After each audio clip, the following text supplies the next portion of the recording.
இன்றைய தினம் நிகழ்ச்சி வாயிலாக இனியும் நேயர்கள் அனைவருக்கும் காலை வணக்கம். நாட்டிலே கொழுந்து விட்டு எரிஞ்சிட்டு இருக்க பிரச்சனைன்னு பார்த்தா இப்போ இந்த கள்ள நோட்டு ஒழிப்பு திட்டத்துக்குள்ள 500 1000 ரூபாய் நோட்டை அரசு முடக்கியது தான். அதில் நம்ம முக்கியமாக பார்க்க வேண்டியது என்னன்னு பார்த்தீங்கன்னா, நாளைய தினம் வந்து கம்யூனிஸ்ட் கட்சிகள் வந்து பாரத் பந்துக்கு வந்து அழைப்பு விடுத்திருக்காங்க. எதிர்கட்சிகள்லேயே கூட சில குழப்பங்கள் இருக்கோ அப்படின்னு ஒரு ரிஃப்ட் வந்திருக்கோ அப்படிங்கிற ஒரு நோக்கத்தில் தான் நம்ம இதை விவாதிக்க வேண்டிய கட்டாயத்தில் இருக்கோம். ஏன்னா திரிணாமுல் காங்கிரஸ் வந்து இந்த பந்திலிருந்து வாபஸ் வாங்குறாங்க.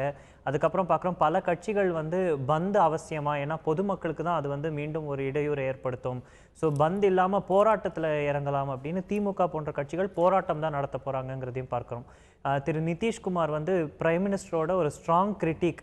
திரு நரேந்திர மோடி அவர்கள் வந்து பிரதமர் வேட்பாளராக அறிவித்ததற்கு ஒரு பயங்கர எதிர்ப்பு தெரிவித்த ஒரு கூட்டணி இருந்து வெளில வந்தவர்லாம் பார்க்குறோம். அவரே கூட இதுக்கு ஆதரவு தெரிவிக்கிறார், இந்த கள்ளப்பணம் ஒழிப்புக்கு அப்படிங்கிற ஒரு திட்டத்துக்கு. ஸோ எதிர்கட்சிகளிடையே ரிஃப்ட் ஏற்பட்டிருக்கிறத நம்ம பார்க்குறோமா? இல்லை, நிச்சயமாக வந்து எதிர்கட்சிகளிடையே இதில் ஒருமித்த கருத்து முதல் நாள் இருந்தே இல்லை. இப்போ உதாரணத்துக்கு திரிணாமுல் காங்கிரஸ், ஆம் ஆத்மி கட்சி போன்ற கட்சிகள் இந்த முடிவை வந்து திருப்பி வாங்கணும், ரோல் பேக் பண்ணணும் அப்படிங்கிற ஒரு கோரிக்கை வச்சாங்க. ஆனால் பெரும்பாலான எதிர்க்கட்சிகள், காங்கிரஸ் உட்பட பல எதிர்க்கட்சிகள் இதனுடைய அமல்படுத்தும் முறையை நீங்கள் சீர் செய்ய வேண்டும், மக்களுக்கு பிரச்சனை இல்லாமல் இதை செய்ய வேண்டும், அவங்க வந்து ரோல் பேக் வேண்டும் என்று அவங்க கேட்கல. ஸோ அடிப்படையாக இதில் ஒரு கருத்து வேறுபாடு இருக்குது. ரெண்டாவது, இது வந்து இந்த பந்து வேண்டான்னு சில கட்சிகள் சொல்கிறத வரவேற்கத்தான் செய்யணும். ஏன்னா முணுக்குனா பந்துங்கிற ஒரு நிலைமை மாறி இன்னைக்கு இவ்வளோ ஒரு மிகப்பெரிய பிரச்சனை என்று எதிர்கொண்டாலும் அதற்காக மக்களினுடைய இயல்பு வாழ்க்கையை நாம் முடக்க வேண்டாம் என்று சில அரசியல் கட்சிகள் நினைப்பது வரவேற்கத்தக்க ஒரு அம்சமாக தான் நான் பார்க்குறேன். ஸோ அடிப்படையாக கருத்து வேறுபாடு இருக்கிறது. ஒருமித்த கருத்து, மக்களுக்கு ஏற்படும் இன்னல்கள் தீர்த்து வைக்கப்பட வேண்டும் விரைவில் அப்படின்னு எல்லா எதிர்கட்சிகளும் ஒன்றா இருக்கிறாங்க. ஆனால் அது எப்படி கொண்டு போகிறது, பந்து மூலமாக கொண்டு போகிறதா, போராட்டம் மூலமாக கொண்டு போகிறதா அப்படிங்கிறதுல மாற்று கருத்து இருக்கிறது. ஸோ இதில் இன்னொரு விஷயம் என்னன்னு பார்த்தீங்கன்னா, இன்னைக்கு வந்திருக்கிற செய்தி வந்து இந்த 14.8 லட்சம் கோடி கரன்சி வெளியே போயிடுச்சு, அதாவது டிமானிட்டைஸ் ஆயிடுச்சு. ஆனால் ரீப்ளேஸ்மெண்ட்டாக எவ்வளோ உள்ள வந்திருக்கு புது நோட்டுகள் அப்படின்னு பார்த்தா கிட்டத்தட்ட 1.5 லட்சம் கோடி அப்படின்னு ஒரு செய்தி வந்திருக்கு. ஸோ இதில் பார்க்கும்போது ஏற்கனவே வங்கிகளில் கிட்டத்தட்ட 6 லட்சம் கோடிக்கு மேலே டெபாசிட்டாக வந்துருச்சு. ஸோ இப்போ உங்களுக்கு 1.5 லட்சம் கோடி தான் உங்களுக்கு நோட்டுகள் அடிக்கப்பட்டது என்றால் இதுலேருந்து என்ன தெரியுதுன்னா, இந்த பிரச்சனை வந்து உடனடியாக, அதாவது இன்னொரு வாரத்தில் சரியாக போயிடும் முழுமையாக அப்படிங்கிறதுக்கு இல்லை. இப்போ என்ன ஆயிருக்கு அப்படின்னு பார்த்தீங்கன்னா, உங்களுக்கு பேங்க்லேயோ ஏடிஎம் முன்னாடி இருந்த மிகப்பெரிய கியூ வந்து குறைஞ்சிருச்சு. நிச்சயமா அதில் வந்து ஒரு மாற்று கருத்து இல்லை. ஆனால் சகஜ வாழ்க்கை திரும்பி விட்டது அப்படிங்கிறது, இயல்பு நிலை திரும்பி விட்டதுங்கிறது சொல்றதுக்கு எந்த விதமான ஒரு நிலைமையிலும் நம்ம இல்லை. ஏன்னா உங்களுக்கு சிவியர் இன்னும் கட்டுப்பாட்டு கரன்சி விட்ராயல்ஸில் நீங்கள் எவ்வளோ எடுக்கலாம் பணம் அப்படிங்கிறது இன்னும் தொடர்ந்து அந்த கட்டுப்பாடு இருக்கிறது, கண்ட்ரோல் இருக்கிறது. அது தீரும் வரை நிச்சயமாக வந்து இயல்பு நிலை திரும்புவதற்கான வாய்ப்பு உடனடியாக இல்லை. இன்னொரு விஷயம் என்னன்னு பார்த்தீங்கன்னா, இந்த 2000 ரூபாய் நோட்டு, இந்த 2000 ரூபாய் நோட்டு தான் இப்போ இந்த 1.5 லட்சம் கோடி உள்ள வந்திருக்குன்னு நம்ம சொல்றோம். ஆனா இந்த 1.5 லட்சம் கோடியில பெரும் அளவில் இருக்கிறது 2000 ரூபாய். இந்த 2000 ரூபாய் நோட்டை வந்து யாராலையும் எங்கேயும் போய் மாற்ற முடியல, ஏன்னா சில்லறை கிடைக்கல. ஸோ இந்த 100 ரூபாய் வராத வரை, 500 ரூபாய் உள்ள பெரும் அளவில் வராத வரை, 500 ரூபாயில் ஒரு குளறுபடி ஆச்சு, 2 டிசைனோ 3 டிசைன் அதில் தவறு நடந்துச்சுன்னு ஆர்பிஐ ஒத்துக்கிட்டு, இப்போ அதில் வேற ஒரு அறிக்கை இப்போ வந்து என்ன சொல்லியிருக்காங்க, எங்கேயாவது போய் நீங்கள் கொடுத்தது செல்லலைன்னா திருப்பி ஆர்பிஐக்கு கொண்டாங்க. இப்போ ஆர்பிஐ 26 இடத்துல இருக்கு, மீதி நாட்டில் இருக்கிற மற்ற இடத்துல இருக்கிறவங்க என்ன பண்ணுவாங்க? ஸோ இந்த தொடரும் குளறுபடிகள்னால தான் இயல்பு நிலை வருவதற்கான ஒரு வாய்ப்பு குறைவா இருக்கு. மிக முக்கியமான ஒரு பாயிண்ட், இந்த கவுண்டர் ஃபீட்டிங், கள்ள நோட்டு 2000 ரூபாய் நோட்டு வருது அப்படிங்கிற காரணம் என்ன அப்படின்னு பார்த்தீங்கன்னா, அதாவது ரொம்ப சொபிஸ்டிகேட்டடாக உடனடியாக அதில் இருக்கிற செக்யூரிட்டி ஃபீச்சர்ஸ் எல்லாம் வச்சு பண்ணல. மக்கள் என்ன டக்குன்னு என்ன நினைக்கிறாங்க, பெரும்பாலான மக்களுக்கு 2000 ரூபாய் நோட்டு எப்படி இருக்கும்னு தெரியாது. ரைட்டா? ஸோ அது இப்போ ஒரு 100 ரூபாய் நோட்டு கொடுத்தா உடனே உங்களுக்கு தொட்ட உடனே உங்களுக்கு ஒரு சந்தேகம் வரதுக்கான வாய்ப்பு இருக்கு. ஏன்னா ஆண்டாண்டு காலமாக நம்ம பார்த்துட்டு இருக்கோம். அதே மாதிரி ஒரு 500 1000 ரூபாய் நோட்டு ஓரளவுக்கு மக்களால் ஒரு தெரியும், ரொம்ப அப்நார்மலாக இருந்தால் ஒரு கண்டுபிடிச்சிருவாங்க. ஆனால் 2000 ரூபாய் நோட்டு எப்படி இருக்குன்னு யாருக்கும் தெரியாது. ஸோ இதுதான் 2000 ரூபாய் நோட்டுன்னு போய் நான் கிராமத்தில் ஒருத்தர்கிட்ட கொடுத்தேன்னாக்கா அவர் நிஜமாவே இது 2000 ரூபாய் நோட்டா இல்லையாங்கிற கண்டுபிடிக்கிறதுக்கே அவருக்கு அதனாலதான் ஒரு கலர் ஜெராக்ஸ்ல எல்லாம் பண்ணியிருக்காங்க. கிராமப்புறம்னு இல்லை, நகர்ப்புறத்திலே கூட எத்தனை பேருக்கு புது 2000 ரூபாய் நோட்டோட பரிச்சயம் இருக்குங்கிறத பார்க்கிறோம். ஹைதராபாத்ல நம்ம பார்க்கிறோம், செய்திகள் வந்திருக்கு, ஏற்கனவே வந்து கள்ள நோட்டுகள் அடிக்க ஆரம்பிச்சிட்டாங்க அப்படின்னு, அதுக்கு சில அரெஸ்டும் பண்ணியிருக்காங்கிறத பார்க்கலாம். இதுல என்ன கவலைனா, இப்போ இது வந்து ஒரு இடத்துல நடந்தா பரவாயில்ல, அது வந்து கண்டுபிடிச்சா அதை வந்து நடவடிக்கை எடுக்கலாம். இப்போ பல இடங்கள்ல இந்த மாதிரி வர ஆரம்பிச்சிச்சுன்னா மக்கள் இந்த 2000 ரூபா நோட்டு வாங்குறதுக்கே பயப்படுவாங்க. எஸ், எக்ஸப்ட் பேங்க்லேருந்து நீங்கள் 2000 ரூபா நோட் தைரியமாக வாங்கலாம். ஆனால் வெளியே எங்கே இருந்தாலும் நீங்கள் இப்போ ஒரு கடைக்கு போகிறீங்க, ஒருத்தர் 2000 ரூபா நோட் சில்லறையாக கொடுக்குறாரு வச்சுக்கங்க, ஒரு 5000 ரூபாய்க்கு ஒரு பொருள் வாங்குறீங்க, 2000 ரூபாய் சில்லறை கொடுக்குறாருனாக்கா நீங்கள் அதை வாங்குறதுக்கே வந்து யோசிப்பீங்க, இது என்ன நல்ல நோட்டா கள்ள நோட்டான்னு தெரியாது. ஆக்சுவலாக அவருக்கும் தெரியாமல் இருக்கலாம். எஸ். ஸோ இது வந்து ஒரு ஒரு ஒரு கவலை அளிக்கிற விஷயம். இதனால தான் இன்னும் மோர் ரீசன் அதிக அளவில் 100 ரூபாய் நோட்டும் 500 ரூபாய் நோட்டும் உடனடியாக கொண்டு வர வேண்டிய ஒரு அவசியம்.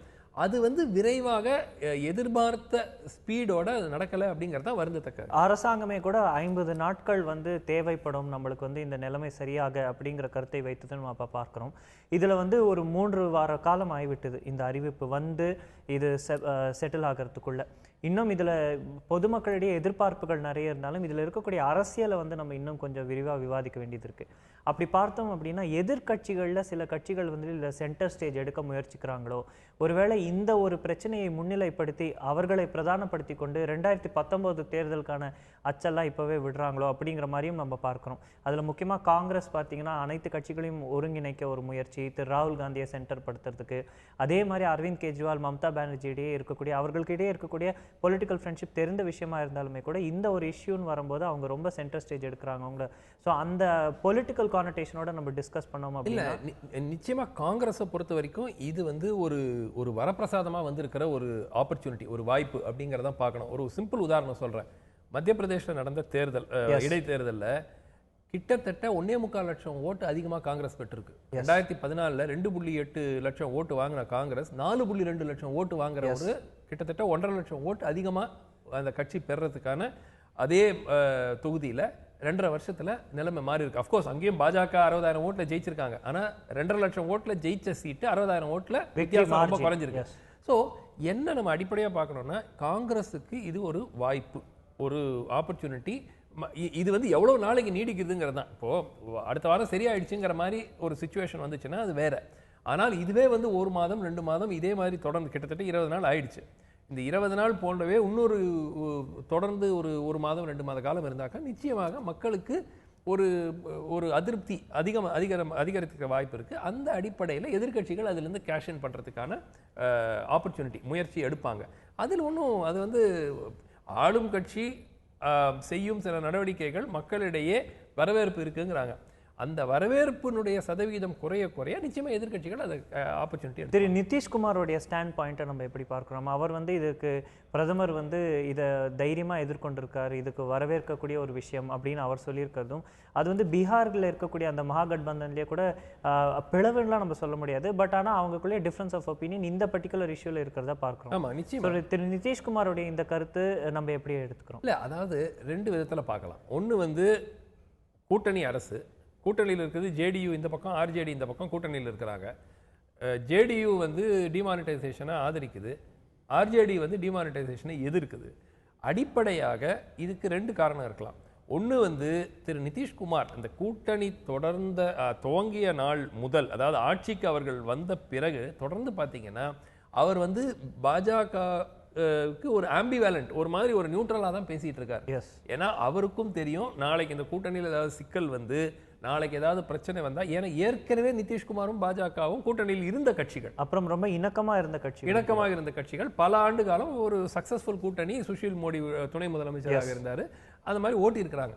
அதே மாதிரி ஒரு நிலை திருப்பியும் கொண்டு வருவதற்கான ஒரு ஆப்ஷன் இது ஆர்ஜேடிக்கு சிக்னல். இது ஐயா நீங்க வந்து வாலாட்டிட்டு ரொம்ப தகராறு பண்ணீங்கன்னா நாங்க இது பண்ணிடுவோம், நாங்க உங்களை கட் பண்ணி விட்டுட்டு நாங்க பாஜகவுக்கு போறதுக்கும் எங்களுக்கு ஒரு வழி இருக்கு, ஒரு சிக்னல் தான். அது லாலு யாதவுக்கும் கொடுக்குற சிக்னல் தான். கியூபாவின் முன்னாள் அதிபர் ஒரு சோஷியலிஸ்ட் திரு ஃபிடெல் காஸ்ட்ரோ மறைந்தார் என்ற செய்தி வருது நேற்றைய தினம்.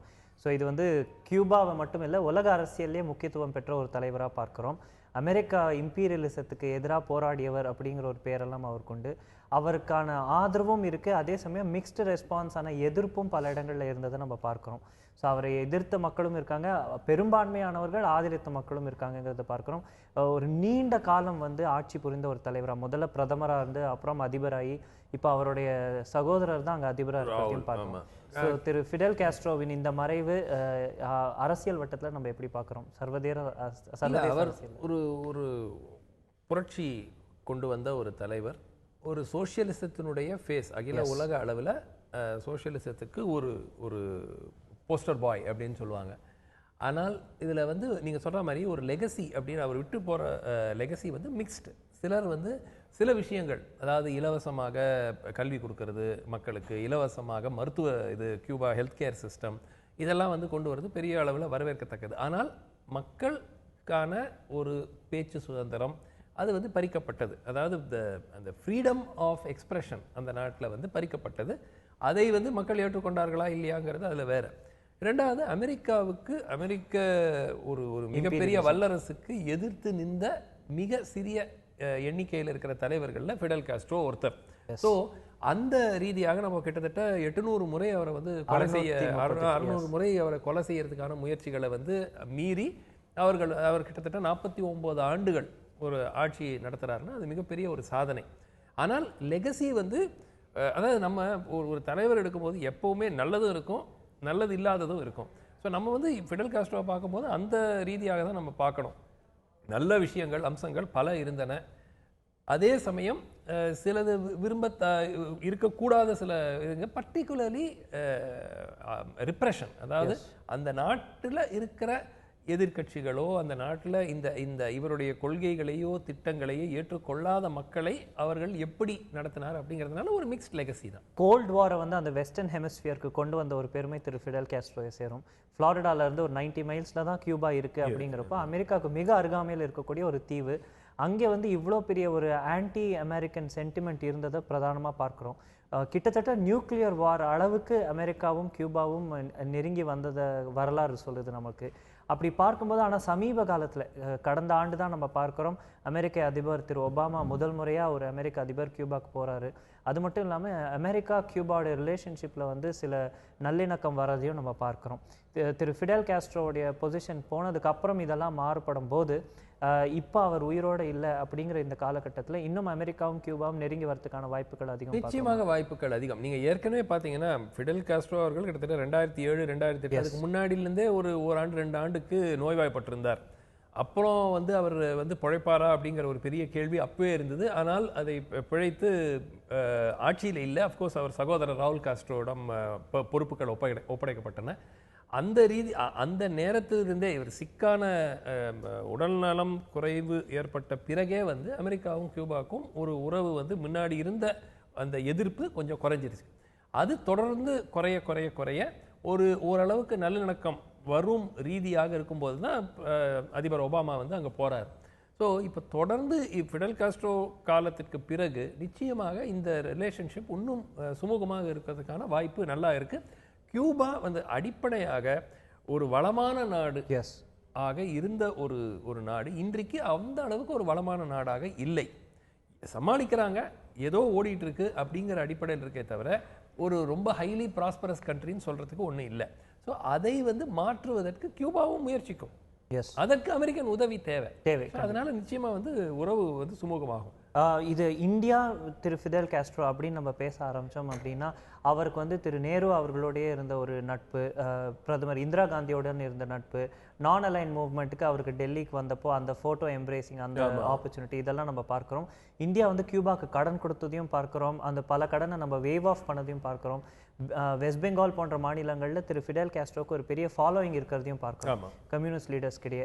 So Cuba India relationship Fidel Castro டைமுக்கு அப்புறம் கியூபா இந்தியா ரிலேஷன்ஷிப் எப்பவுமே வந்து நெருக்கமாக தான் இருக்குது. தொடர்ந்து வந்து எந்த ஒரு காலகட்டத்திலையும் பெரிய அளவில் ஒரு விரிசல் ஏற்பட்ட மாதிரி இல்லை.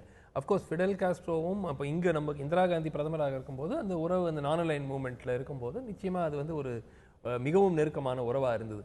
ஆனால் கியூபானுடைய ரெலவன்ஸ், முக்கியத்துவம், உலகத்திற்கு கியூபானுடைய முக்கியத்துவம் கிராஜுவலாக குறைய ஆரம்பிச்சிருச்சு. ஏன் அப்படின்னு பார்த்தீங்கன்னா, ரெண்டாவது இந்த சோஷியலிசம் கொள்கையினுடைய அதை ஏற்றுக்கொள்ளக்கூடிய தன்மை உலக ரீதியாக குறைய எல்லா ஊர்களிலும் இந்த சோஷியலிஸ்ட் கவர்மெண்ட்ஸ் வந்து they started getting voted out. அதுக்கப்புறம் அஃப்கோர்ஸ் இப்போ திருப்பி ஒரு ரிவைவல் இருக்குது, சில நாடுகளில் சோஷியலிஸ்ட் கவர்மெண்ட்ஸ் திரும்பி வந்திருக்குங்கிறது ஏற்றுக்கொள்ளணும்.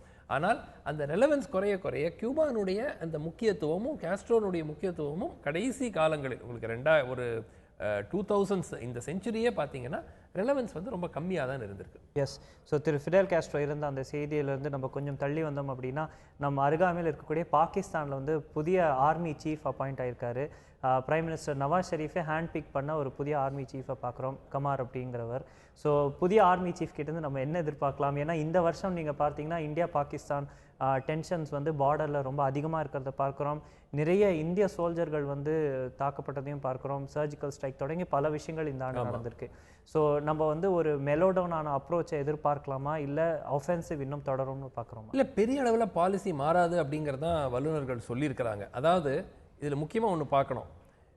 5 தளபதிகளுடைய லிஸ்ட்டு வந்து நவாஸ் ஷெரீஃப்கிட்ட கொடுக்குறாங்க. அதாவது யார் அடுத்த தளபதியாக கொண்டு வருதுன்னு, ஆர்மி சீஃபாக கொண்டு வருதுன்னு. அதில் இவரது 4வது பேர் ஜூனியர். இவருக்கு கீழே ஒருத்தர் தான் ஜூனியர் மோஸ்ட்டாக இருக்கார். இவருக்கு மேலே 3 பேர் சீனியர் ஆஃபீஸர்ஸ். ஸோ அவங்க எல்லாரும் வேண்டான்னு சொல்லிட்டு இவங்களை எடுக்கிறாங்க. ராணுவமே விருப்பப்பட்டது வந்து இன்னொரு ஜெனரல் இஷ்ஃபாக் நதீம்னு ஒருத்தர் தான் வரணும்னு கொண்டு வரப்பாட்டாங்க. ஜுபேர் ஹயாத்துன்னு ஒரு ஜெனரல், அவர் தான் சீனியர் மோஸ்ட். இவங்க எல்லாரையும் ஓரம் தள்ளிட்டு கொண்டு வராரு. ஸோ அடிப்படையாக ஆக்சுவலாக ஜெனரல் ரஹீல் ஷெரீஃப் வெளியே போறாரு இல்லையா, இப்போ ரிட்டையர் ஆகிட்டு, அவரும் வந்து சீனியர் மோஸ்ட் ஆஃபீஸர் கிடையாது. அவர் தேர்ந்தெடுக்கும் போது அவரும் ஜூனியராக இருந்தார். அதே மாதிரி தான் ஒரு காலகட்டத்தில் பர்வேஸ் முஷரஃபும் ஜூனியர் மோஸ்ட் ஆஃபீஸராக அந்த லிஸ்ட்டில் இருக்கும்போது அவரை கொண்டு வந்து ராணுவ தளபதி ஆக்குனாங்க. அதுக்கப்புறம் என்ன நடந்துச்சுன்னு உலகத்துக்கே தெரியும். ஸோ இவர் ஒரு பாகிஸ்தானை பொறுத்தவரைக்கும் ஒன்று சொல்லுவாங்க, அந்த சேர்ல உட்கார்ந்த பிறகு அவர் எப்படி இருக்கிறாங்கிறது யாராலையும் ப்ரெடிக்ட் பண்ண முடியாது. சேருக்கு வர வரைக்கும் எப்படி இருக்கிறாங்களோ. General Zia-ul Haq classical example. So Bhutto வந்து அவரை வந்து ஜூனியர் மோஸ்ட்ல இருந்த ஒரு ஆளு, யாருக்கும் தெரியாத ஒரு நபர், பர்சனல் லாயல்ட்டியாக இருப்பாருன்னு அவரை கொண்டு வந்து உட்கார வைக்கிறாரு ராணுவ தளபதியா. சில ஆண்டுகள் அவர் தூக்கிலே போட்டுறாரு புட்டோ. திரு நவாஸ் ஷெரீஃப்கே கூட நம்ம பார்த்தோம் அப்படின்னா army chief versus prime minister அப்படின்னு வரும்போது பதவியிலிருந்து தூக்கி வீசப்பட்டு, அதுக்கப்புறம் இப்போ இந்த காலகட்டத்தில் கூட திரு ராயல் ஷெரீஃப்க்கும் திரு நவாஸ் ஷெரீஃப்க்கும் கூட அவ்வளோ இணக்கமான ஒரு அசோசியேஷன் இல்லைங்கிறதும் செய்திகளில் வரதை நம்ம பார்க்கலாம். ஆனால் இதில் வந்து ஒரு பாசிட்டிவ் இருக்கு. பாகிஸ்தானை பொறுத்த வரைக்கும் ஜனநாயக ரீதியாக ஒரு இந்த டிரான்சிஷன், ஒரு இராணுவ தளபதி தன்னுடைய டேர்ம் இருக்கு, அது முடியுது, ரிட்டையர் ஆயிட்டு அரசு வந்து அடுத்த ராணுவ தளபதியை அப்பாயிண்ட் பண்ணுதுங்கிறது அதுவே பாகிஸ்தானுக்கு பெரிய விஷயம். இந்தியாவில் வந்து அது வந்து நார்மல். அது வந்து யாரும் அதை பற்றி எழுத கூட மாட்டாங்க. அடுத்த ராணுவ தளபதி வராரு, அதுக்கு அடுத்தது வராருன்னு வந்துட்டு போயிட்டு இருக்கும். ஆனால் பாகிஸ்தானில் இது ஒரு பெரிய விஷயம். ஏன்னா ராஹில் ஷெரீஃப் இன்று பாகிஸ்தானில் பார்த்தீங்கன்னா நவாஸ் ஷெரீஃபை விட அதிக பாப்புலாரிட்டி இருக்கு அவருக்கு. ஸோ என்ன சொன்னாங்க, எக்ஸ்டென்ஷனுக்கு ட்ரை பண்ணுவாரு, இல்ல மேபி ஒரு மிலிட்டரி கூ வரது கூட வாய்ப்பு இருக்குங்கிற பேச்செல்லாம் இருந்தது. எல்லாத்தையும் வந்து சைலன்ஸ் பண்ணிட்டு அவர் 29ஆம் தேதி நவம்பர், அதாவது நாளை மறுநாள் அவர் பதவி ஓய்வு பெறார். ஸோ அதே எதிர்பார்த்தது போல் ரிட்டையர் ஆயிட்டு அடுத்த சக்சஸருக்கு ஹேண்ட் ஓவர் பண்ணிட்டு சிவிலியன் கவர்மெண்ட் வந்து சூஸ் பண்ற சக்சஸர் ஹேண்ட் ஓவர் பண்ணிட்டு போறாருங்கிறது பாகிஸ்தானுக்கும் ஜனநாயகத்துக்கு நல்லது. எஸ். வரவிருக்கக்கூடிய புதிய ஆர்மி சீஃப் பார்த்தோம் என்றால் நார்த் காஷ்மீர், பாகிஸ்தான் ஆக்கியபைட் காஷ்மீர் ஏரியாக்களில் ஸ்பெஷலைசேஷன், நல்ல நாலேஜ் இருக்கக்கூடிய ஒரு தலைவராக பார்க்கப்படுறார்.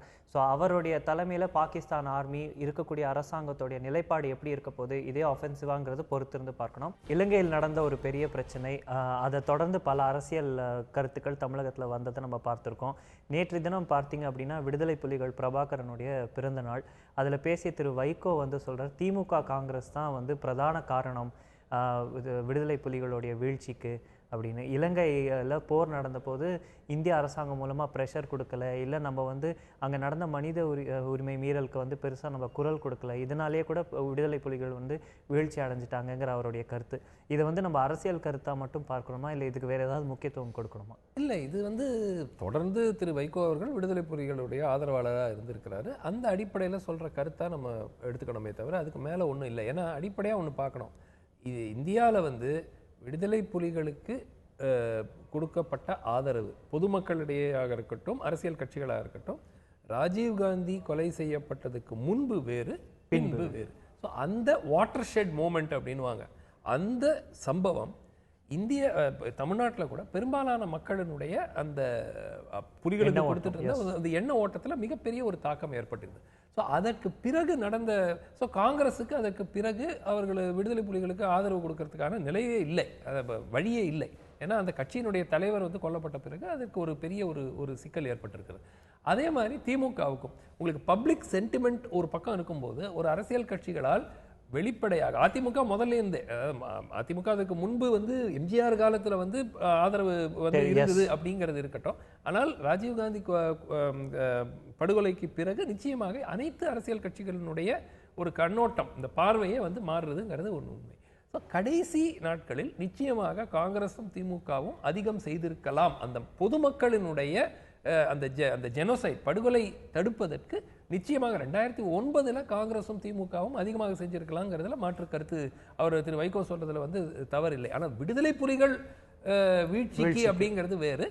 இலங்கை தமிழ் மக்களினுடைய அந்த அந்த இனப்படுகொலைக்கு நிச்சயமாக காங்கிரஸ் திமுகவும் தடுக்கிறதுக்கு இன்னும் முயற்சி. இந்த இஷ்யூட ரெலவன்ஸ் இன்னைக்கு இருக்குன்னு நினைக்கிறீங்களா? ஏன்னா நம்ம இதை விரிவா விவாதிச்சோம் அப்படின்னு பார்த்தீங்கன்னா, போர் நடந்து முடிஞ்சாச்சு, அங்கே வந்து எத்தனையோ வந்து கமிஷன்ஸ் போனாலுமே கூட இன்னும் வந்து நியாயம் கிடைக்கலங்கிற ஒரு தரப்பு கருத்துக்கள் இருந்தாலுமே, விடுதலை புலிகள் அப்படிங்கிற அந்த ஒரு என்டிட்டியை எடுத்து வச்சுட்டு பேசணும் அப்படின்னா போருக்கு பிறகு அவர்களுக்கு வந்து ஒரு ரெலவன்ஸ் இருக்கா? தமிழக மக்களிடையே அதுக்கான கனெக்ஷன் இருக்குன்னு பார்க்குறோம். இல்லை, அதாவது ஒன்று இந்த அந்த கடைசி நாட்கள், இந்த போரினுடைய கடைசி நாட்களில் இத்தனை ஆயிரம் மக்கள் கொல்லப்பட்டதுக்கு ஒரு மிகப்பெரிய காரணம் வந்து இங்க இருக்கிற அரசியல் கட்சிகள் விடுதலை புலிகளுக்கும் இலங்கை தமிழ் மக்களுக்கும் ஒரு வித்தியாசமே ஏற்படுத்தாம விட்டுட்டாங்க. இலங்கை அரசு இவங்க வந்து மத்திய அரசிடம் அவர்கள் பிரஷர் போட்டாங்கன்னா இவங்க நிச்சயமாக இந்த அந்த சாதாரண மக்கள் கொல்லப்பட்டது, சாமானிய மக்கள் இலங்கை தமிழ் மக்கள் கொல்லப்பட்டதை நிச்சயமாக தடுத்திருக்கிறதுக்கான ஒரு வாய்ப்பாகவும் இருந்திருக்கும். ஆனா என்னன்னாக்க அதையே வந்து விடுதலை புலிகளை காப்பாற்ற வேண்டும்ங்கிற ஒரு முயற்சியாக இவர்கள் எடுத்து சென்றதனால்தான் நிச்சயமா மத்திய அரசினுடைய நிலைப்பாடு விடுதலை புலிகளுக்கு எதிராக தான் இருந்தது. தொடர்ந்து அவங்க வந்து தடை செய்திருக்கிறாங்க, ஒரு எதிர்ப்பு நிலையில் ஏற்பட்டிருக்கு. அந்த எதிர்ப்பு நிலையை அவர்களால் திடீர்னு மாற்ற முடியல. வேற அந்த டிஸ்டிங்ஷன் இருந்ததுன்னா we are not, நீங்க விடுதலை புலிகள் வேறு இலங்கை தமிழ் மக்கள் வேறுங்கிற அந்த டிஸ்டிங்ஷன் அரசியல் கட்சிகள் இங்க இருக்கிற கட்சிகள் செய்யாததனால் இது ஒரு பெரிய ஏற்பட்ட சிக்கல். ஆனால் விடுதலை புலிகளை பொறுத்த வரைக்கும் 2008 வரை பேச்சுவார்த்தை மூலம் ஒரு முடிவுக்கு வருவதற்கான வாய்ப்பு இருந்தது. 2008 நடுவில் வரைக்கும் கிட்டத்தட்ட உங்களுக்கு ஜூன் ஜூலை வரைக்கும் இதை பேச்சுவார்த்தை மூலமாக தீர்த்து வைப்பதற்கான பேசிக் மெஷர்ஸ் பண்ணியிருக்கலாம். ஆனால் அது வந்து ஏற்றுக்கொள்ள முடியாத ஒரு சூழல் ஏற்பட்டது. அவர்கள் இது ஒரு அரசியல் பேச்சா அப்படி மட்டும் நம்ம விட்டுட்டு இதுல இருந்து அடுத்த ஒரு கட்டத்துக்கு போனோம் அப்படின்னா, இந்தியாவில் நடந்திருக்கக்கூடிய அடுத்த பெரிய டிபேட் எப்போவுமே இங்கே பார்த்தோம் அப்படின்னா எக்ஸிக்யூட்டிவ் விசஸ் ஜுடிஷியரி, அதாவது நீதித்துறைக்கும் அரசு துறைக்கும் இருக்கக்கூடிய ஒரு சட்ட போராட்டம், ஒரு டிபேட்ஸ் நடந்து கொண்டு தான் இருக்குது. அதில் பார்த்தோம் அப்படின்னா நேற்றைய தினம் வந்து கான்ஸ்டிடியூஷன் டே. ஸோ அந்த கான்ஸ்டிடியூஷன் டேயில் பேசும்போது தலைமை நீதிபதி சொல்கிறார், இந்த அரசாங்கம் வந்து இன்னும் முயற்சிகள் எடுத்து நீதிபதிகளை நியமிக்கவில்லை, இன்ஃப்ராஸ்ட்ரக்சர் டெவலப்மெண்ட்டில், நீதித்துறைக்கான இன்ஃப்ராஸ்ட்ரக்சர் டெவலப்மெண்ட்டில் கவனம் செலுத்தலை அப்படின்னு. ஸோ இதுக்கு நேர் ரிபட்டலாக மத்திய அமைச்சர் கூட சொல்லும்போது, இல்லை இந்த வருஷம் தான் வந்து 1990க்கு பிறகு பார்த்தீங்கன்னா ஒரு 120 நீதிபதிகள் நியமிச்சிருக்கோம், அதுதான் ஒரு பெரிய நம்பர், இன்னும் பல நீதிபதிகள் நியமிக்கப்பட போகிறாங்க, இன்ஃப்ராஸ்ட்ரக்சர் டெவலப்மெண்ட் வந்து ப்ரோக்ரெசிவாக ஸ்டெப் பை ஸ்டெப்பாக தான் நடக்கும் அப்படிங்கிற ஒரு கருத்துக்களை அவர் வைக்கிறாரு. ஸோ இது வந்து ஒரு ஜுடிஷியரி விசஸ் எக்ஸிக்யூட்டிவ் டசில் அப்படின்னு விட்டுறணுமா, இல்லை உண்மையிலே இப்போ இருக்கக்கூடிய மத்திய அரசாங்கம் நீதித்துறைக்கு கவனம் செலுத்தலைன்னு பார்க்குறோம்? இல்லை, இதில் வந்து அடிப்படையாக 2 தூண்களுக்கு இடையே ஒரு சுமூக உறவு இருக்கணும். எக்ஸிக்யூட்டிவ்க்கும் ஜுடிஷியரிக்கும் ஒரு சுமூக உறவு இருக்கணும். அப்படி தான் வந்து உங்களுக்கு நாட்டுக்கு நல்லது அதுதான். ஆனால் அடிப்படையாக நீங்கள் பார்த்தீங்கன்னா இந்த அரசு வந்த பிறகே அந்த கொலீஜியம் சிஸ்டம் அதை வந்து மாற்றணும் அப்படின்னு, அதுக்கு தான் NJAC நேஷனல் ஜுடிஷியல் அப்பாயின்ட்ஸ் கமிட்டின்னு ஒன்று கொண்டு வராங்க. அது வந்து உச்சநீதிமன்றத்தில் அவங்க ஸ்ட்ரைக் டவுன் பண்ணுறாங்க. அந்த மாதிரி மெத்தட் அப்பாயின்ட் பண்ணக்கூடாது, கொலீஜியம் மூலமாக தான் அப்பாயின்ட் பண்ணணும். ஸோ ஏற்கனவே வந்து அரசுக்கும் நீதித்துறைக்கும் ஒரு ஒரு ஒரு பிரச்சனை வந்து கசல் ஏற்கனவே ஓடிட்டு இருக்கு. ஸோ அந்த பேக்ரவுண்டில் தான் நம்ம எல்லாத்தையும் பார்க்கணும். ஏன்னா நீதித்துறையினுடைய அபிப்பிராயம் என்னன்னா, நீதிபதிகள் நியமிப்பும் அதிகாரம் எங்களிடம் எடுக்கப்படுறதுக்கு ஒரு முயற்சி அரசனால் மேற்கொள்ளப்படுகிறது அப்படிங்கிற கண்ணோட்டத்தில் அவங்க அதை பார்க்குறாங்க. எந்த நடவடிக்கை வந்தாலும் எங்களுடைய அதிகாரத்திலிருந்து அவங்க executive is coming into judicial domain. அதே மாதிரி எக்ஸிக்யூட்டிவ் என்ன நினைக்கிறாங்க, நிறைய நீதிமன்றத்திலிருந்து வர உத்தரவுகள் வந்து பாலிசி மேக்கிங், எக்ஸிக்யூட்டிவ் டிசிஷன், நாங்கள் எடுக்க வேண்டிய முடிவு வந்து நீதித்துறை வந்து தலையிடுறாங்க அப்படின்னு அவங்களுடைய ஃபீலிங். ஸோ இந்த சுமூக உறவு வந்து ஒரு அதில் வந்து ஒரு ஒரு சில விரிசல் ஏற்பட்டிருக்கிறது. அது வந்து சுமூகமாக மீண்டும் உறவு வர வேண்டியது மிகவும் அவசியம். ஏன்னா they have to do with each other. எவ்வளவுக்கு எவ்வளோ எக்ஸிக்யூட்டிவ் மேலே ஒரு செக்காக நீதித்துறை இருக்க வேண்டும், மாற்று கருத்து இல்லை. ஆனாலும் ஒரு டே டு டே சுமூகமாக ஒரு அட்மினிஸ்ட்ரேஷன் எஃபெக்டிவாக இருக்கிறதுக்கு ரெண்டு துறையும் ஒன்றாக தான் செயல்படும். நாடாளுமன்றம் சட்டமன்றங்கள் நிறைவேற்றும் சட்ட திருத்தங்களோ இல்லை புது சட்டங்களுக்கோ கூட அதை வந்து நாங்கள் கேன்சல் பண்ணுறதுக்கான இது கூட நீதித்துறைக்கு இருக்கு அப்படிங்கிற ஒரு ஸ்டர்ன் வார்னிங் மாதிரி ஒரு பேச்சு நீதி இல்லை, அது வந்து என்ன காரணம்னா இன்னைக்கு பார்த்தீங்கன்னா எந்த ஒரு அரசு அந்த எக்ஸிக்யூட்டிவ்னுடைய acts of omission and commission சொல்லுவாங்க, அதாவது சில விஷயங்கள் செய்ய வேண்டிய விஷயங்களை செய்யாமல் இருப்பது, செய்யக்கூடாத சில நடவடிக்கைகளை எடுப்பது, இது வந்து அதிகமாயிட்டே போக இது இந்த அரசுன்னு இல்லை, இதுக்கு முன்னாடி இருந்த அரசு இந்த அரசு எதுவாக இருந்தாலும் அந்த மாதிரி தொடர்ந்து அது நடந்து கொண்டு இருக்கிற எங்கே போவாங்க மக்கள்? நீதித்துறைக்கு தான் போவாங்க.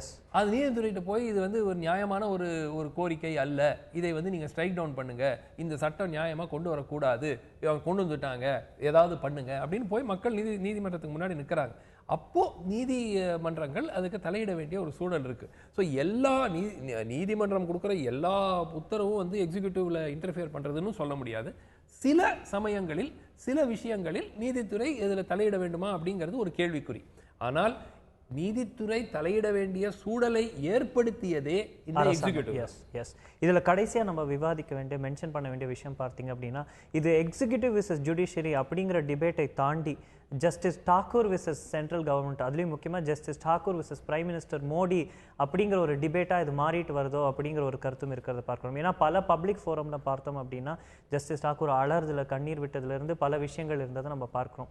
ஸோ இது வந்து ஒரு இண்டிவிஜுவலிஸ்டிக் டஸ்லாம் மாறிட்டு வருதாவும் இல்லை. வழக்கமாக நீங்கள் பார்த்தீங்கன்னா உச்சநீதிமன்றத்தினுடைய தலைமை நீதிபதி இவ்வளவு வெளிப்படையாக சமீப காலத்தில் பேசினது இல்லை அப்படிங்கிற ரீதியாக இதை பார்க்கலாமே தவிர, அவர் சொல்ற கருத்தை நாம் எடுத்துக்கொள்ள வேண்டுமே தவிர அவர் வெளிப்படையாக சொல்லக்கூடாது அப்படிங்கிறத நம்ம சொல்ல முடியாது. அவர் சில பிரச்சனைகள், அதாவது நீதித்துறையில வந்து எல்லாமே சரியா இருக்கா அப்படின்னு அரசு கேட்குறாங்க. நீங்க வந்து சபார்டினேட் ஜுடிஷியரியில் எவ்வளவு பேர் அப்பாயின்ட் பண்ணி எல்லாம் இதுக்கு எல்லாத்துக்கும் 100க்கு 100 இந்த பக்கமும் சரி இருக்கு இந்த பக்கமும் சரி இருக்குன்னு சொல்ல முடியாது. இங்கேயும் சில சிக்கல்கள் இருக்கு, இங்கேயும் குறைபாடுகள் இருக்கின்றன. அது எல்லாரும் களைய வேண்டியதுதான். ஆனால் அதற்காக ஒண்ணுமே சொல்லாம இருக்கணும், தலைமை நீதிபதிக்கு வாயை மூடிட்டு இருக்கணும் சொல்லவும் முடியாது. ஏன்னா அவர்கள் வந்து இருக்கிற சிக்கல்களை அவர் மக்கள் முன் வைக்கிறார். அதனால ஜுடிஷியரியில தப்பே இல்லையா, சிக்கலே இல்லையா, குளறுபடியே இல்லையா அப்படின்னு நீங்க கேட்கலாம். அது இல்லை. அது வந்து ஸோ நிச்சயமா வந்து எனிஹோ ஜஸ்டிஸ் தாக்கூர் இன்னும் சில வாரத்தில் வந்து ஓய்வு பெறுறாரு. அடுத்த தலைமை நீதிபதி வருவார், எப்படி இருக்கும்னு பொறுத்து தான் பார்க்கணும். ஒரு 12 மாதத்துக்கு முன்பு பார்த்தீங்க அப்படின்னா சென்னையே வெள்ளக்காடாக மாறிட்டு இருந்தது. இதே சமயத்தில் இன்னைக்கு பார்த்தீங்கன்னா சுத்தமாக மழையே இல்லாமல் வெள்ளம் வந்து வெயில் கொளுத்தக்கூடிய ஒரு கட்டாயத்தில் இருக்குது. அப்படி பார்க்கும்போது இந்த வருஷம் நம்ம பார்த்தோம்னா தமிழகத்தில் வந்து 70% டெஃபிசிட் இது வரைக்கும் மழையில். சென்னை பாண்டிச்சேரியில் 82% டெஃபிசிட் மழையில் இருக்கிறதெல்லாம் பார்க்குறோம். ஸோ நம் குடிநீருக்கு தட்டுப்பாடு, பெரும் தட்டுப்பாடு ஏற்படுமோங்கிற அச்சம் இருக்குது. மழை பெய்யுமா அப்படிங்கிற ஒரு கேள்விக்குறி பெருசாக இருக்குது. கிளைமேட் சேஞ்ச் இது எல்லாத்தையும் தான் இப்போ நம்ம வந்து எதிர்நோக்கி இருக்கோம் அப்படிங்கிறதையும் பார்க்குறோம். ஸோ இதற்கு நம்ம தயாரா? இது அடுத்த ஒரு என்ன ஒரு வருத்தம் அப்படின்னாக்கா, நம்மளுடைய பிளானிங் பாலிசியே வந்து ஷார்ட் சைட்டடாக இருக்குது. இந்த ஆண்டு மழை பெஞ்சிருச்சா, சரி அடுத்த ஒரு வருஷம் ஒன்றும் பிரச்சனை இருக்காதுல்ல, அப்புறம் பார்த்துக்கலாம். அந்த அடிப்படையில் தான் நம்ம பிளானிங்கே இருக்குது. டீசாலினேஷன் பிளான்ட் இந்த அரசு கொண்டு வந்திருக்காங்க. ஆனால் அதிக அளவில் இவென்ச்சுவலாக அதுதான் சொல்யூஷன். இவென்ச்சுவலாக அது கட்டாயம் விலை அதிகம்தான். நம்ம வந்து டீசாலினேஷன் பிளான்ட் மூலமாக வரும் நீரினுடைய விலை சற்று வழக்கமாக மழையில் வர நீரும் ஸ்டோரேஜ் பண்ணி நம்ம டிரான்ஸ்ஃபர் பண்ணுறதை விட கொஞ்சம் அதிகம். ஆனால் ஒரு நிரந்தர தீர்வு என்று பார்த்தால் கடல் இருக்கும் வரை டீசாலினேஷன் பிளான்ட் மூலமாக நம்ம தண்ணியை கொண்டு வந்து, ஆனால் அதே வந்து நம்ம வேற ஒரு கண்ணோட்டத்தில் பார்த்தோம் அப்படின்னா டீசாலினேஷனே வந்து ஒரு என்வாயன்மெண்டல் டேமேஜிங் ப்ராஜெக்ட். அது மட்டும் இல்லாமல் நம்ம கிட்ட இருக்கக்கூடிய மற்ற நீர் ஆதாரங்கள், ஏரி குளம் குட்டைகளோ இல்லை நதிகளையோ வந்து நம்ம அசுத்தப்படுத்திட்டு அதுக்கப்புறம் கடல்ல நீங்க வந்து 2 விதத்தில் அது பார்க்கணும். ஒன்று வந்து யாருமே வந்து டீசாலினேஷன் பிளான்ட் கட்டுறதுனால நீங்க இதெல்லாம் விட்டுடுங்க, இந்த குட்டைகள் அந்த இன்டர் கனெக்டிங் சிஸ்டமை கொண்டு வாங்க, இதை வந்து டீசல்ட் பண்ணுங்க, இதெல்லாம் யாரும் பண்ணாதீங்கன்னு யாரும் சொல்லலை. ஆனால் அடிப்படையாக உங்களுக்கு உடனடியாக மக்களினுடைய பிரச்சனை, இப்போ சென்னை போன்ற ஒரு மாநகரம் மிகவும் வேகமாக வளர்ந்து கொண்டிருக்கிற ஒரு மாநகரம். பாப்புலேஷனுடைய உங்களுக்கு முன்னாடி 800 மில்லியன் லிட்டர்ஸ் அ டே கொடுத்தா உங்களுக்கு போகிறோம். இப்போ வந்து 1200 மில்லியன் லிட்டர் தேவை. ஆனால் உங்களுக்கு அதே இடத்துல வந்து உங்களுக்கு கெப்பாசிட்டி அந்த ரெசர்வாயர், இப்போ தேர்வாய் கண்டிகையில் ஒரு புது ஏரி, ஸ்டோரேஜ் ஏரி கொண்டு வரேன்னாங்க, டேங்க். ஸோ அதனுடைய இதுலேருந்து எவ்வளோ வரப்போகுது? நீங்கள் எவ்வளோ நீங்கள் சேமித்தாலும் உங்களுக்கு முழுமையாக மழை பெஞ்சு எல்லா ஏரியும் போன வருஷம் ரொம்ப நாள் மாதிரி ஆனாதான் உங்களுக்கு ஓராண்டு முடியும். ரெண்டாவது, மெட்ரோ வாட்டரை பொறுத்த வரைக்கும் என்னுடைய பர்சனல் ஒப்பீனியன், இந்த ஒரு நாள் விட்டு ஒரு நாள் சப்ளையை முன்னாடியே போயிருக்கலாமோ. அதுக்கு என்ன அவங்க சொல்லுவாங்கன்னா, எப்படியுமோ இவாபரேஷனில் போயிடும் இந்த தண்ணி எல்லாம். ஆனால் இவாபரேஷனில் போயிருந்தாலும் உங்களுக்கு இன்னொரு 2 மாதம் 3 மாத காலம் அவங்க சமாளிக்கிறதுக்கான வாய்ப்பு. டெய்லி வாட்டர் சப்ளை, ஏன்னா கிட்டத்தட்ட 4 வருஷம் 5 வருஷம் ஒரு நாள் விட்டு ஒரு நாள் வாட்டர் சப்ளைலாம் பழகி போன ஒரு நகரம். அந்த அடிப்படையில் நீங்கள் ஒரு நாள் விட்டு ஒரு நாள் வாட்டர் சப்ளை ஜூன் மாதமோ ஜூலை மாதமோ தொடங்கியிருந்தீங்கன்னாக்கா நிச்சயமாக இன்னொரு 1 மாதமோ 2 மாதமோ சமாளித்திருக்க முடியும். ஆனால் அதை மெட்ரோ வாட்டர் செய்யாமல் விட்டது ஒரு எந்த அளவுக்கு பொதுமக்களுக்கு இதுல பங்கெடுப்பு இருக்கு அப்படிங்கிற ஒரு கேள்வி வைக்கப்படுது. நீர் சேமிப்பா இருக்கட்டும், மழைநீர் சேகரிப்பா இருக்கட்டும், இல்ல ஒரு பெரும் மழை ஏற்படுது, அடுத்த வருடமே ஒரு வறட்சிக்கான நிலைமை இருக்கும்போது நம் தண்ணீரை பத்திரமான நிலையில நம்ம ஒரு பொறுப்பான முறையில தான் சேமித்து பயன்படுத்துறோமாங்கிற கேள்விகளும் வைக்கப்படுது. இதுல நம்ம பேச வேண்டிய அடுத்த விஷயம் பார்த்தீங்க அப்படின்னா, மழை பொய்த்தால் டிசம்பர் 2 முதல் மழை பெய்யலாம், அதுக்கான வாய்ப்பு இருக்குங்கிறத பார்க்கிறோம். ஆனால் ஒருவேளை இப்பொழுது இருக்கும் இதே நிலை நீடித்து மழை பொய்த்து விட்டால் இதுதான் one of the worst monsoons, north east monsoons தமிழகத்துக்கு இன் ஹியூமன் ரெக்கார்டட் ஹிஸ்ட்ரின்னு பார்க்கிறோம். அப்போ இதோடைய ரெப்பர்கஷன்ஸ் அடுத்த ஆண்டு விவசாயம் தொடங்கி குடி தண்ணீர் வரை பல பிரச்சனைகள் நிச்சயமா நம்ம சென்னையை மட்டும் பத்தி பேசுறோம். ஆனா தமிழகத்துல பிற பகுதிகள் முழுமையாக பல பகுதிகளில் இதே சிக்கல் தான் இருக்கு. ரெண்டாவது ஒன்று பார்க்கணும், இந்த ஆண்டு பார்த்தீங்கன்னா கிட்டத்தட்ட வடகிழக்கு பருவமழை தொடங்குவதற்கு முன்பே கொஞ்சம் அதிகமாக மழை வந்திருக்கு. கிட்டத்தட்ட ஒரு 80 சென்டிமீட்டர் மழை.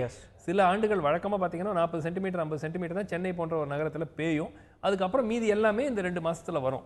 ஆனால் இந்த முறை பார்த்தீங்கன்னா கிட்டத்தட்ட 80 சென்டிமீட்டர் வந்துருச்சு. ஸோ உங்களுக்கு ஆனுவல் டெபிசிட் கால்குலேட் பண்ணும்போது அது 80% 70% டெபிசிட் வராது. நார்த் ஈஸ்ட் மான்சூன் மட்டும் நம்ம பார்க்கும்போது உங்களுக்கு 70% 80% டெபிசிட் வரும். ஸோ இதனால இது ஒரு கிளைமேட் சேஞ்ச்னால ஏற்படுறது.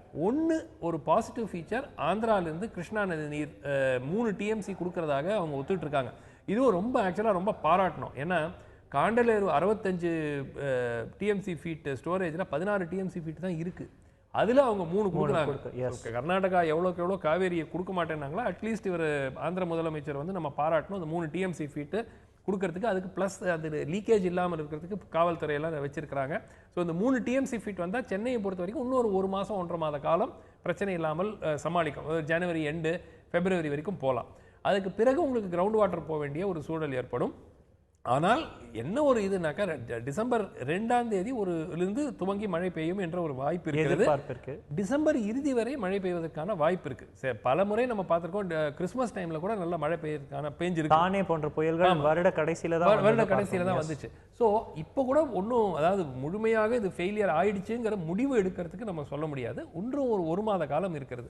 அந்த 1 மாத காலத்தில் ஓரளவுக்கு மழை வந்தால், பிளஸ் வாட்டர் டேபிள் ஒரு 2 to 3 feet ஹையர் லெவல்ல இருக்கு. அதனால திருவள்ளூர் டிஸ்ட்ரிக்ட்ல அக்விஃபயர்ஸ்ல அவங்க போர்வெல்ஸ் போட்டிருக்காங்க மெட்ரோ வாட்டர், அது மூலமா சப்ளை பண்றதுக்கு. பட் அக்ரிகல்ச்சர், விவசாயத்தை பொறுத்த வரைக்கும் நிச்சயமா ஒரு பெரிய அளவில் பாதிப்பு இருக்கும். பல விதத்துல நம்ம பார்த்தோம் அப்படின்னா, சென்னை மற்றும் இல்ல கோயம்புத்தூர், திருச்சி போன்ற நகரங்களை சுத்தி இருக்கக்கூடிய சபர்பன் வில்லேஜஸ்ல இருக்கக்கூடிய விவசாய கிணறுகள்ல இருந்து லாரிகள் மூலம் தண்ணீர் உறிஞ்சப்பட்டு நகர்ப்புறத்துக்கு கொடுக்கக்கூடிய வாடிக்கைகள் தொடங்கிவிட்டதை இப்பவே நம்ம பார்க்கிறோம். ஒரு அபாயகரமான நிலை நம்மளுக்கு வந்து விடுமோங்கிற அச்சம் இல்லை. சென்னையை பொறுத்த வரைக்கும் இன்னும் ஒரு 3 டீசாலினேஷன் பிளான்ட், ஒரு 200 மில்லியன் லிட்டர்ஸ் 200 மில்லியன் லிட்டர்ஸ்ல ஒரு 3 வந்தால் உங்களுக்கு இப்போ ஏற்கனவே கிட்டத்தட்ட 400 மில்லியன் லிட்டர்ஸ் டீசாலினேஷன் மூலமாக இன்னும் ஒரு ஆண்டுக்குள்ள சப்ளை பண்ண முடியும்.